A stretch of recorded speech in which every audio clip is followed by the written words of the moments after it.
नमस्कार, मैं हूं शालिनी और आप देख रहे हैं सच पत्रिका न्यूज। सबसे तेज, सच और सटीक खबरें। आइए नजर डालते हैं आज की तमाम बड़ी खबरों पर। कोटपुतली में हुए 2 सड़क हादसे, 3 लोग जख्मी। गंभीर हालत में 2 युवकों को किया जयपुर रेफर। शुक्लावास गांव में मंदिर भूमि से जबरन रास्ता निकालने का आरोप। कलेक्टर को ज्ञापन, कार्यवाही नहीं होने पर होगा आंदोलन। राष्ट्रीय सड़क सुरक्षा सप्ताह के तहत किया ड्राइवरों को जागरूक। डीएसपी और थाना अधिकारी ने चालकों को बताए ट्रैफिक नियम। नारेहड़ा में भागवत कथा प्रसंग सुनकर मंत्रमुग्ध हुए श्रोता। कंसवध और कृष्ण रुक्मिणी विवाह का हुआ वर्णन। श्री कृष्णा अस्पताल प्रबंधन ने बच्चों को वितरित किए स्वेटर। नारेहड़ा में नवनिर्वाचित बार अध्यक्ष का हुआ स्वागत। एलबीएस कॉलेज में साक्षात्कार के लिए कार्यशाला आयोजित। नई दिल्ली में पूर्व मंत्रियों ने की उप राष्ट्रपति धनखड़ से भेंट। राजपूताना पीजी कॉलेज में एनएसएस शिविर का हुआ आयोजन।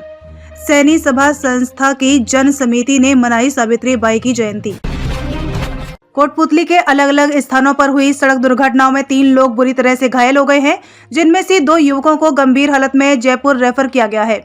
जानकारी के मुताबिक जयपुर दिल्ली नेशनल हाईवे स्थित सांगटेड़ा गांव के निकट 2 मोटरसाइकिलों के बीच आमने सामने भिड़ंत हो गई, जिसमें हरी सिंह गुर्जर निवासी पनियाला थाना, हरीश मेघवाल निवासी खिड़की वीरभान घायल हो गए। दूसरा हादसा चौकी गोवर्धनपुरा गांव में हुआ है। यहां एक मोटरसाइकिल पुलिया के ऊपर खड़ी पिकअप जीप से टकरा गई। हादसे में अमन स्वामी निवासी पाथरेड़ी बुरी तरह से घायल हो गया है। अस्पताल पहुंचाए जाने पर डॉक्टरों ने हरी सिंह और अमन को नाजुक हालत में जयपुर रेफर कर दिया है। कोटपुतली के शुक्लावास गांव में खनन गतिविधियां चलाने के लिए नदी में मंदिर की भूमि से जबरन रास्ता निकालने का मामला सामने आया है। ग्रामीणों ने इस पर कार्यवाही की मांग करते हुए गलत तथ्यों को जोड़कर किए गए भूमि रूपांतरण को निरस्त कराने की मांग भी की है। इस संबंध में राधेश्याम यादव ने कलेक्टर कल्पना अग्रवाल को ज्ञापन भेजा है। उन्होंने बताया कि शुक्लावास गांव की नदी में पावर हाउस के सामने मंदिर भूमि पर ट्रकों के आने जाने के लिए अवैध रास्ता बनाया जा रहा है। शनिवार को इस संबंध में शिकायत की गई तो तहसीलदार रामधन गुर्जर ने पटवारी को निर्देश देकर काम बंद करवा दिया, लेकिन अब दोबारा रास्ता बनाने का काम शुरू कर दिया गया है।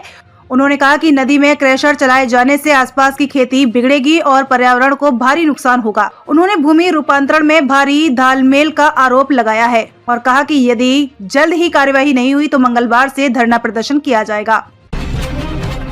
राष्ट्रीय सड़क सुरक्षा सप्ताह के तहत शनिवार को पुलिस की ओर से जागरूकता अभियान चलाया गया। इस दौरान डीएसपी राजेंद्र कुमार बोरडक और थाना अधिकारी राजेश शर्मा ने वाहन चालकों को वाहन चलाते समय होने वाले हादसों से बचने के लिए प्रयोग की जाने वाली विभिन्न सावधानियों के बारे में विस्तार से समझाया, जिसमें विभिन्न ट्रैफिक सिग्नल, ट्रैफिक लाइटें और हेलमेट व सीट बेल्ट के प्रयोग संबंधी विशेष जानकारी दी गयी। डीएसपी राजेंद्र कुमार ने ट्रैफिक नियमों को अच्छी तरह से समझना चाहिए ताकि भविष्य में वे अपनी और समाज की बेहतरी में बड़ा योगदान डाल सकें। थाना अधिकारी राजेश कुमार ने आप अपने और अपने परिवार की सुरक्षा के लिए बिना हेलमेट के दोपहिया वाहन न चलाएं।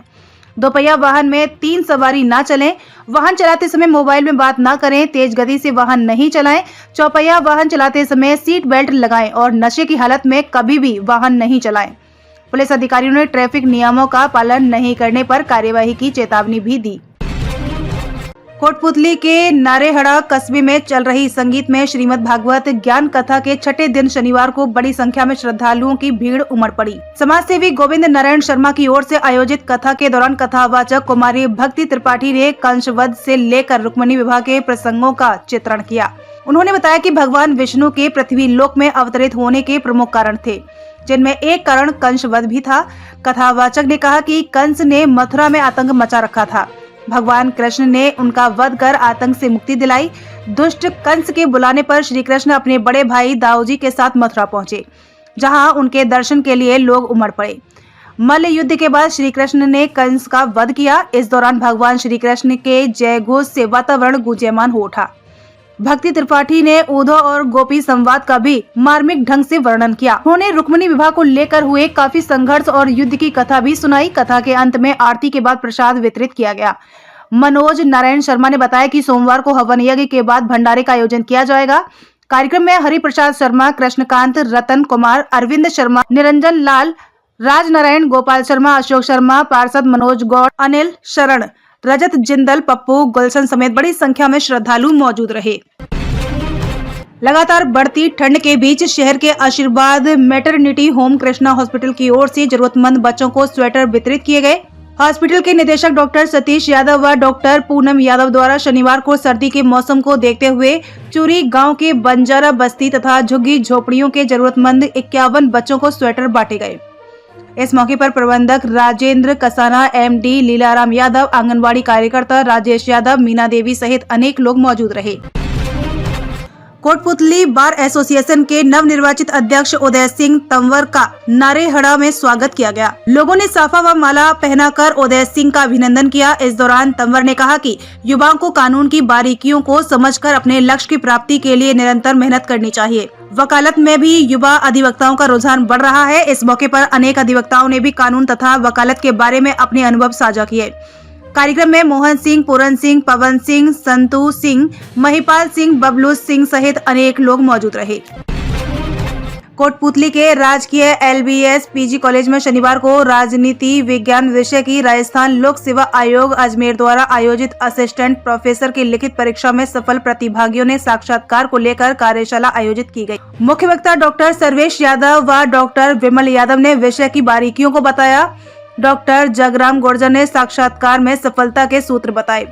प्रिंसिपल डॉक्टर आरके सिंह ने बताया कि मॉक इंटरव्यू के लिए गठित बोर्ड में doctor PC Jat, doctor RK Singh, doctor Vimal Yadav, doctor Sarvesh Yadav, doctor Jagram Gurjar शामिल थे। कार्यशाला में राजस्थान और बाहर के लगभग 50 सफल अभ्यर्थियों ने भाग लिया। कार्यशाला का संचालन देशराज यादव ने किया है। प्रदेश के पूर्व गृह राज्य मंत्री राजेंद्र सिंह यादव एवं पूर्व कैबिनेट मंत्री लालचंद कटारिया ने नववर्ष पर उपराष्ट्रपति जगदीप धनखड़ से भेंट की।